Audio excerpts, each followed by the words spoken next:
नमस्कार. स्वादमध्ये स्वागत आहे तुमचं. गिलक्याची भाजी खाल्लेली असेल तुम्ही, भजी खाल्लेली असतील, पण आज आपण गिलक्याचा झुणका बनवणार आहोत. म्हणजेच गिलक्याचं कोरडं पिठलं, काही भागामध्ये कोरडं बेसनही म्हटलं जातं. अतिशय चविष्ट असा होतो हा गिलक्याचा झुणका. आणि जर नवीन असाल चॅनलवर तर चॅनलला सबस्क्राईब करून घ्या, बेल बटन ऑन करून द्या.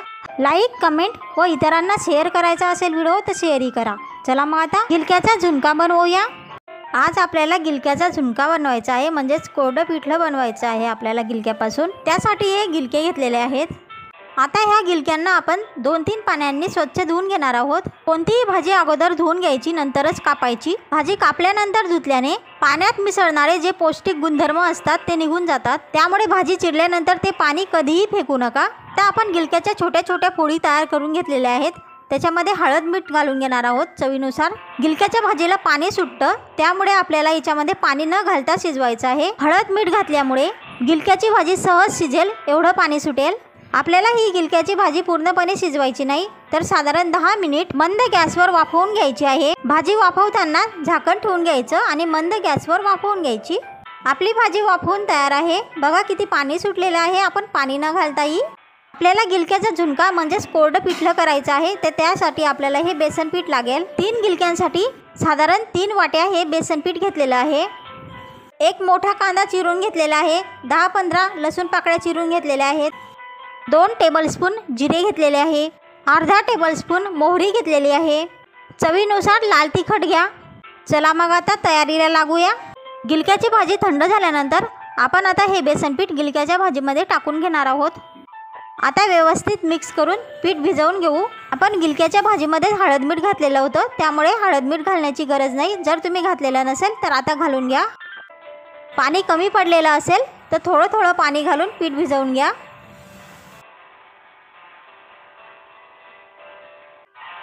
आपल्याला अशा प्रकारे पीठ भिजवून घ्यायचं आहे. जास्त पातळ पीठ भिजवायचं नाही, नाहीतर झुणका होत नाही.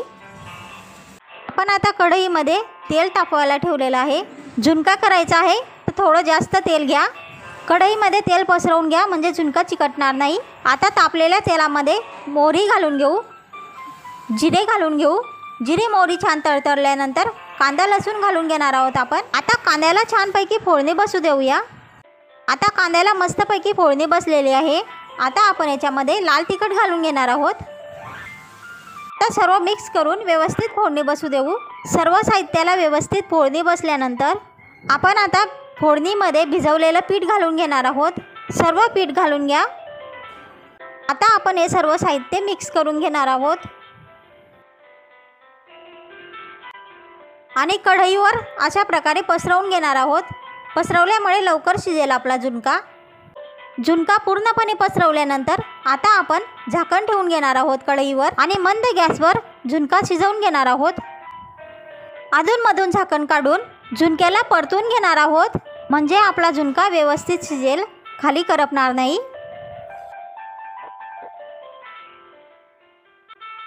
झुणका परतल्यानंतर परत पसरवून घ्यायचा.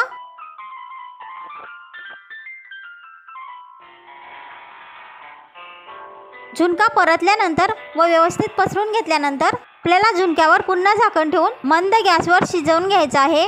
3-4 मिनिटांनी झाकण काढून आपल्याला अशा प्रकारे झुणका परतून गाठी फोडून घ्यायच्या आहेत, म्हणजे आपला झुणका व्यवस्थित शिजेल.